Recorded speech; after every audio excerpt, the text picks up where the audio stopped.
सबसे पहले मेरा आप सभी को प्यार भरा प्रणाम। मैं मधु जोशी स्वागत करती हूँ आपका अपने YouTube चैनल मधु गढ़वाली 121 पे।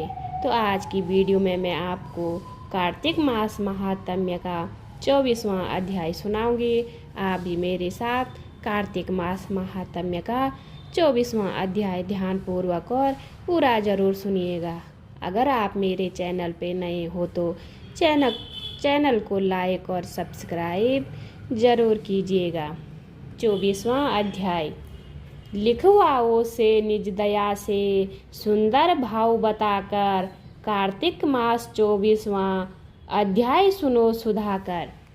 राजा पृथु ने कहा, हे नारद जी, आपने तुलसी के इतिहास व्रत महात्म्य के बारे में कहा।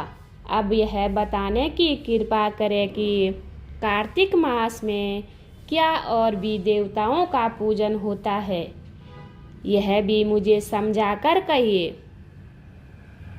नारद जी ने कहा, पहले समय में पर्वत के निकट कर्तिपुर में एक धर्मात्मा धर्मतत्त नामक ब्राह्मण रहता था। वह भगवान विष्णु के सब व्रत करता था।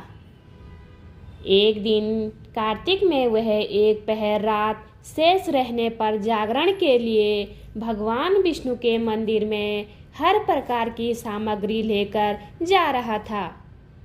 मार्ग में उसने एक बड़ी भयानक राक्षसी को देखा, जिसके बड़े बड़े दांत, लपकती हुई जीभ और लाल लाल नेत्र थे।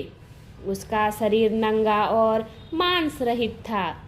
उस भयानक राक्षसी को देखकर धर्मदत्त बुरी तरह कांपने लगा।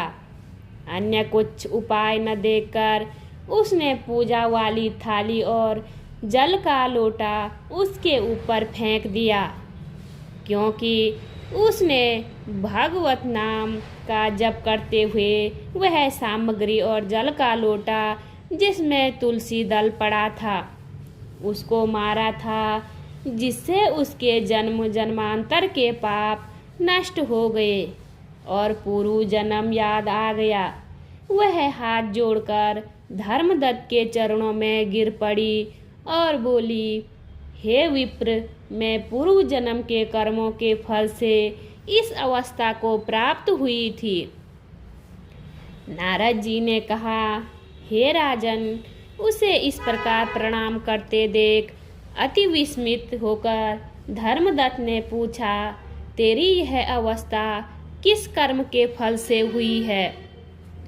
तू पूर्व जन्म में कहाँ रहती थी और तेरा कैसा चरित्र था? यह सब मुझे बताकर कहिए। उस राक्षसी ने, जिसका नाम कलहा था, उसने कहा कि हे ब्राह्मण, रौराष्ट्र में भिक्षुक नाम का एक ब्राह्मण रहता था। मैं उसकी पत्नी थी। मेरा भाव बड़ा ही निष्ठुर था। मैंने अपने पति का कभी भला नहीं चाहा, न उसे कभी अच्छा भोजन और न मिठाई खाने को दी। मैं प्रतिदिन उससे लड़ती झगड़ती रहती थी।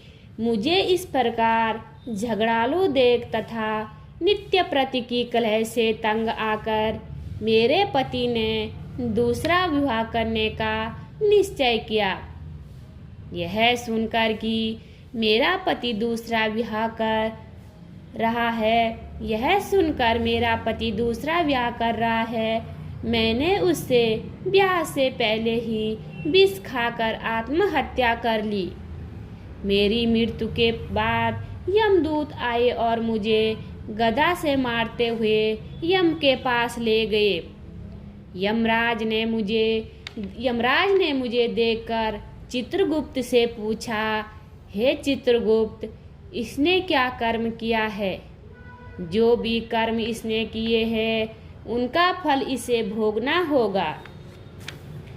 कलहा ने कहा, हे ब्राह्मण, चित्रगुप्त ने यमराज से कहा, इसने अपने जीवन में कोई भी अच्छा काम नहीं किया है।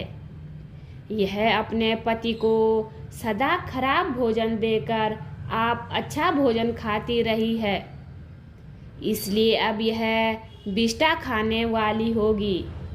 इसे अब सूरी का जन्म दिया जाएगा, क्योंकि यह अकेली ही पाक के बर्तन में भोजन करती थी। इसलिए यह अपने बच्चों को खाने वाली बिल्ली होगी। इसने अपने पति पर क्रोध करके आत्मघात किया है, इसलिए यह प्रेत योनि में जाएगी। अब आप इसको अपने दूतों द्वारा मरु स्थान में भेज दीजिए। वहाँ पर यह बहुत दिनों तक प्रेत योनि में रहकर फिर यह पापिन अपनी तीनों योनियों को भोगे। सो हे ब्राह्मण, मैं 500 वर्ष से प्रेत योनि में हूँ और भूख प्यास के कारण नित्य दुखी रहती थी। एक दिन भूख से तंग आकर मैं एक वैश्य के शरीर में प्रविष्ट हो गई। उसके शरीर द्वारा मैं कृष्णा और बैणी के संगम पर इस देश में आ पहुंची। एक दिन भगवान शंकर व विष्णु जी ने मुझे बलात् उसके शरीर से बाहर निकाल दिया। फिर मुझे आप दिखाई दिए। आपके लोटे में से तुलसी जल का छींटा मेरा ऊपर पड़ा, जिससे मेरे सब पाप नष्ट हो गए। हे द्विजोतम, अब आप मुझे यह बताइए कि आगे होने वाले तीनों योनियों और इस प्रेत शरीर से किस तरह मेरी मुक्ति होगी। धर्मदत्त कलहा की बात सुनकर उसके पिछले कर्मों और वर्तमान अवस्था को देखकर बड़ा दुखी हुआ। उसका दुख देखकर उसका चित्त पिघल गया। फिर उसने दुखित भाव से कहा, बोलिए विष्णु भगवान की जय। उम्मीद करती हूँ आपको वीडियो पसंद आई होगी। वीडियो पसंद आई तो वीडियो पे लाइक और कमेंट ज़रूर कीजिएगा। मैं मधु जोशी मिलती हूँ आपको अगले अध्याय में। तब तक के लिए बाय बाय, धन्यवाद।